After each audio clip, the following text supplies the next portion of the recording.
ప్రభు అయిన యేసుక్రీస్తు పరిశుద్ధ నామములో ఈ పాడ్కాస్ట్ ద్వారా వాక్యం వింటున్న ప్రతి వారికి నా హృదయపూర్వకమైనటువంటి వందనాలు. మన ప్రభు అయిన యేసుక్రీస్తు మన రక్షణ కొరకు, మన పాప విమోచన కొరకు, మన బంధకాల నుంచి మనల్ని విడిపించడానికి తన ఉన్నతమైనటువంటి ఈ మహిమగల సింహాసనం విడిచిపెట్టి ఈ భూమి మీదకి దిగి వచ్చారు. ఆయన మన కొరకు అతి శ్రేష్టమైనటువంటి ఆయన నామాన్ని, అతి శ్రేష్టమైనటువంటి ఆయన సింహాసనాన్ని, అతి శ్రేష్టమైనటువంటి ఆయన స్థానాన్ని విడిచిపెట్టి తనను తాను తగ్గించుకొని రితునిగా మానవ మంటి శరీరమును ధరించుకొని ఈ భూమి మీదకి సశరీరుడిగా దిగి వచ్చాడు. ఆయన మన కొరకు అంత విడిచి తనను తాను తగ్గించుకొని ఈ భూమి మీదకి దిగి వస్తే ఆయన యందు మనం నేర్చుకోవాల్సినటువంటి, మనం విడిచిపెట్టవలసినటువంటి విషయాలు కొన్ని మనం ధ్యానిద్దాం. ప్రభు నేటి దినాన నేను మీ కొరకు విడిచి వచ్చాను, నా స్థానాన్ని, నా స్థాయిని, నా మహిమను, నా సింహాసనాన్ని నేను విడిచి వచ్చాను. అయితే మీరు నా కొరకు విడిచిపెట్టవలసినవి కొన్ని ఉన్నాయి. వాటిని మీరు విడిచిపెడతారా? వాటిని మీరు విడిచిన ఎడల మీరు ఆశీర్వాదకరమైనటువంటి మార్గాల్లో మీరు నడిపించబడతారు. నేను మీకు తోడుగా ఉంటానని ప్రభు సెలవిస్తున్నారు. మొట్టమొదటిగా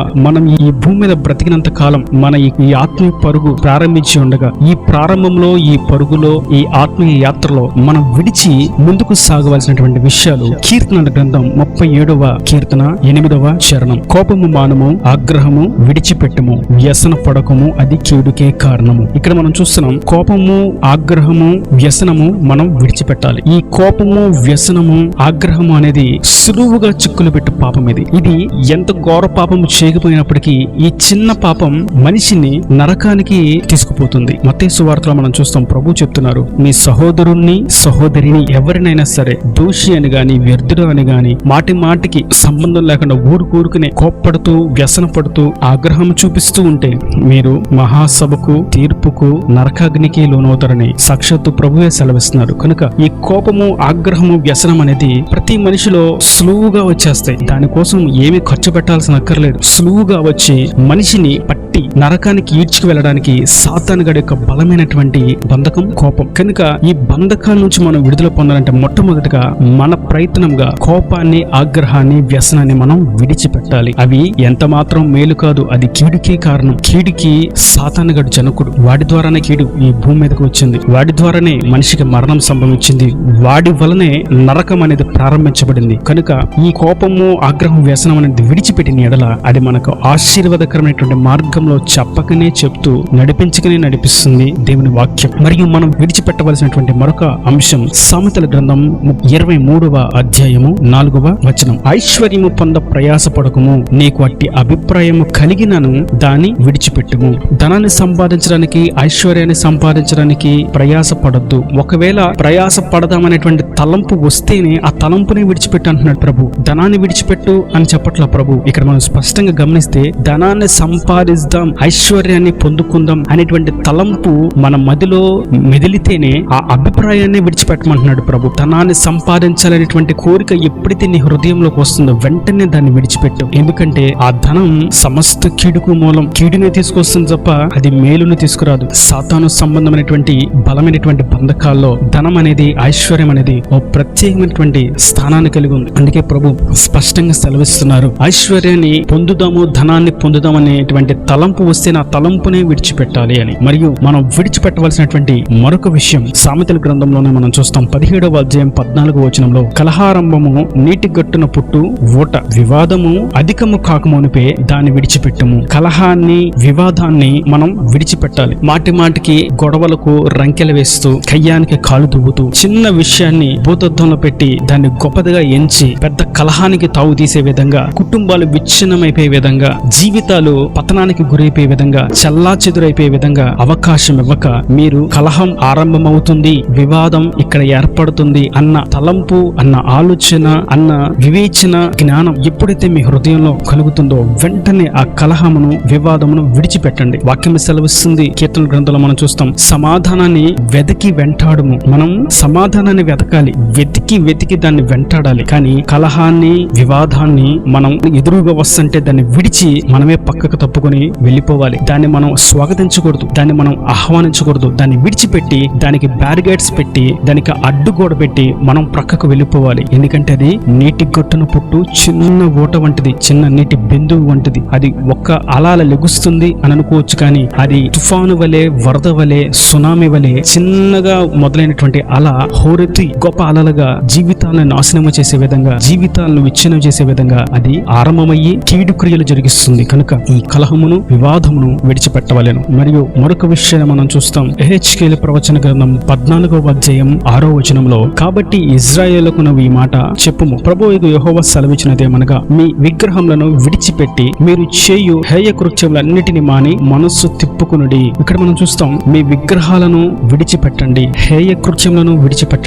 దేవునికి ఇవ్వవలసిన స్థానాన్ని ప్రక్కన పెట్టి ఏ పని చేసినా అది విగ్రహారాధనే. లోక సంబంధంగా ఉండే విగ్రహారాధన అది శరీర సంబంధమైనది. అయితే ఇది ఆత్మ సంబంధమైనటువంటి విగ్రహారాధన. దేవుడు ఉన్నాడు అని విశ్వసిస్తూ యేసుక్రీస్తు పరిశుద్ధ నామమున రక్షణ పొందుకుని రక్తంలో కడుగుబడి ఈ ఆత్మయాత్రను ప్రారంభించినటువంటి ప్రతి క్రైస్తవులు గుర్తు పెట్టుకోవాల్సినటువంటి మరొక శ్రేష్టమైనటువంటి విషయం ఏదనగా, దేవుని స్థానాన్ని దేనికిచ్చినా అది విగ్రహారాధనే. భార్య భర్తకిచ్చినా, భర్త భార్యకి ఇచ్చినా, తల్లిదండ్రులు బిడ్డలకిచ్చినా, బిడ్డలు తల్లిదండ్రులకిచ్చినా, యవనస్తులు చదువుకిచ్చినా, ఉద్యోగవేత్తలు ఉద్యోగానికి ఇచ్చినా, దేనికి ఇచ్చినప్పటికీ సమయాన్ని, స్థానాన్ని, పీటను, విలువను దేవునికి ఇవ్వకుండా దేనికి ఇచ్చినా అది విగ్రహారాధన. అయితే ప్రభు సెలవిస్తున్నారు, అట్టి విగ్రహారాధనను మీరు విడిచిపెట్టుడి. ఉద్యోగం వచ్చేంత వరకు దేవుని ఆలయంలో మానక వచ్చి, ఉద్యోగం వచ్చిన తర్వాత ఆదివారం కూడా మానివేసి ఉద్యోగం చేస్తూ ఉంటే ప్రభు అంటున్నారు అదొక విగ్రహారాధన. భర్తకి అన్ని చేయాలి అని భర్త మందిరానికి వెళ్ళమని అవకాశం ఇచ్చినప్పటికీ, ప్రోత్సాహపరిచినప్పటికీ, కావాలనే ఇంట్లో ఈ పనులు చేయాలి, ఆ పనులు చేయాలి, వంట చేయాలని దేవునికి ఇవ్వాల్సినటువంటి సమయాన్ని ఇవ్వక శరీర సంబంధమైనటువంటి కృత్యాలకు, పనులకు ఇస్తే అది విగ్రహారాధన. మరియు పిల్లల్ని పెంచడానికి, పిల్లల్ని పోషించడానికి, పిల్లల్ని చదివించడానికి వారమంతా సమయం ఉన్నప్పటికీ ఆదివారం సెలవు దినము గనుక ఆ రోజునే పిల్లలతో ఇలా చదివించాలి, అలా చేయాలి, ఇలా చేయాలి, బయటికి వెళ్ళాలి, షాపింగ్ కి వెళ్ళాలి, మార్కెట్ కి వెళ్ళాలి, ఇలాగా పనులను పెట్టుకొని దేవుని సింహాసనాన్ని, దేవుని మహిమను దొంగిలిస్తే అది విగ్రహారాధన. ఇలా మనం ధ్యానిస్తూ ఉంటే ఎన్నో రకాలైనటువంటి విగ్రహారాధన. చిన్న విషయం ఏంటంటే దేవునికి ఇవ్వాల్సిన సమయాన్ని, దేవునికి ఇవ్వాల్సినటువంటి మహిమను, దేవునికి రావాల్సినటువంటి స్తోత్రాలను, స్తుతులను ఆయనకు అప్పగించడమే మన బాధ్యత. ఒకవేళ వాటిని ఆయనకు అందనివ్వకుండా ఏదన్నా పని అడ్డుపడితే అది విగ్రహారాధన. నేడు ప్రభు మనకు సెలవిస్తుంది, ఆయనకు మనల్ని దూరము చేసే ప్రతిదాన్ని మనం విడిచిపెట్టాలి. ఆశీర్వాదాల గురించి, వాగ్దానాల గురించి మనం ప్రత్యేకంగా అడగాల్సిన అక్కర్లేదు, ఇవ్వమని మొర్ర పెట్టాల్సిన అవసరం లేదు. కానీ మనం ఎప్పుడైతే కీడును విడిచి కోపము, ఆగ్రహము, వ్యసనము, ధనాపేక్ష, కలహము, వివాదమును ఎప్పుడైతే ఈ శరీర సంబంధమైనటువంటి విగ్రహారాధన ఇవన్నీ విడిచిపెడతామో వాటి తర్వాత మనం అడగక ముందే ఆయన మనకు ఆశీర్వాదాన్ని, దీవెనను మనకు అనుగ్రహిస్తాడు. మనకు కావలసిన వాటిని ఆయన సమకూరుస్తాడు, మార్గాలను సరళం చేస్తాడు. పేతురు అంటున్నాడు, ప్రభా నేను మీకోసం సమస్తమును విడిచిపెట్టేశాను అంటాడు. మత్తయి సువార్త 19వ అధ్యాయం 27 నుంచి 29 వచనాల్లో చూస్తే, నీ కోసం అన్ని విడిచిపెట్టేశాను ప్రభా, నువ్వు ఏది చెప్తే అది విడిచిపెట్టేశాను. కోపాన్ని, ఆగ్రహాన్ని, మోసాన్ని, ధనాపేక్షను, వ్యభిచారమును, కలహమును, వివాదమును, విగ్రహారాధనను, హేయకృత్యములను, పాపాన్ని, భూయిష్టమైనటువంటి ప్రతి తుచ్చమైనటువంటి వాటిని నేను విడిచిపెట్టేశాను. ఇప్పుడు నా కొరకు నువ్వు ఏమి దాచి ఉంచావంటే ప్రభు అంటున్నారు, నువ్వు విడిచిపెట్టడమే నీ వంతు. నువ్వు విడిచిపెట్టిన తర్వాత నీకు రావాల్సినటువంటి ఆశీర్వాదం నువ్వు అడగవసరలా నేనే ఇస్తాను. నీ కొరకు నేను ఇహమందు 100 రెట్లు ఆశీర్వాదాన్ని ఉంచాను, పరమందు మీకు నిత్య జీవమును కూడా మీకు సిద్ధపరిచాను. మరియు 12 గోత్రములు ఉన్నటువంటి ఇజ్రాయేల్ జనాంగానికి మీరు 12 సింహాసనముల మీద మీరు కూర్చుండి తీర్పును తీరుస్తారని గొప్ప ఆధిక్యతను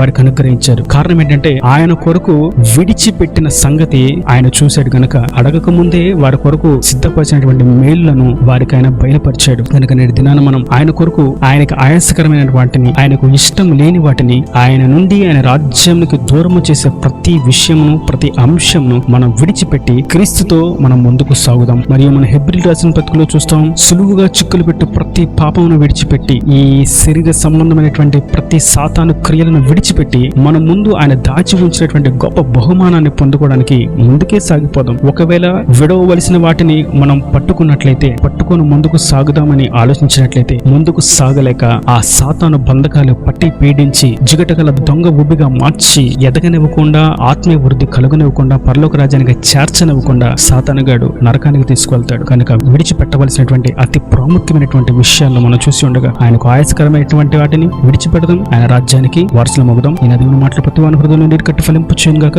ఆమేన్. God bless you. తలల వంచి కన్నులు మూసినట్టయితే మీ కొరకు చిన్న ప్రార్థన. ప్రేమ స్వరూపి కరుణ కటాక్షం కలిగి నా ప్రభా, ఈ వాక్యాన్ని ప్రతి ఒక్క బిడ్డ మీరు జ్ఞాపకం చేసుకోండి. నేటి దినాన్ని మీరు ప్రత్యేకతతో క్రైస్తవులు అని పిలువబడుతున్నటువంటి నీ స్వకీయ సాంపాద్యం, నీ పేరు పెట్టబడినటువంటి నీ జనులు విడిచిపెట్టవలసినటువంటి కొన్ని ప్రాముఖ్యమైనటువంటి విషయాలను మీరు బయలుపరిచినందుకు నీకు స్తోత్రము తండ్రి. కోపము, ఆగ్రహము, వ్యసనము, దొంగతనము, కలహము, వివాదము, విగ్రహారాధన, ధనాపేక్ష వీటన్నిటిని విడిచిపెట్టాలని మీరెంతో స్పష్టంగా తెలియజేసినందుకు వందనాలు తండ్రి. వీటన్నిటి నుంచి విడుదల పొందిన వారై నీ యొక్క ఆశీర్వాదాలను నిండుగా మెండుగా విడుదల పొందుకున్నట్లుగా ప్రతి వారిని మీరు ఆశీర్వదించమని, నీ సన్నిధిలో స్థిరపరచమని, సమస్త కొదువులు కొరతలు తీసివేసి సమస్త అక్కరలను నీ మహిమను తీర్చి సకల సమృద్ధిని దయచేసి పచ్చని ఒలివ మొక్కలు ఎదిగింపజేసి అక్కడ రాజ్యానికి సిద్ధపరచమని యేసు పరిశుద్ధ నామమున ప్రార్థించి వేడుకుంటున్నాను తండ్రి. ఆమేన్, ఆమేన్.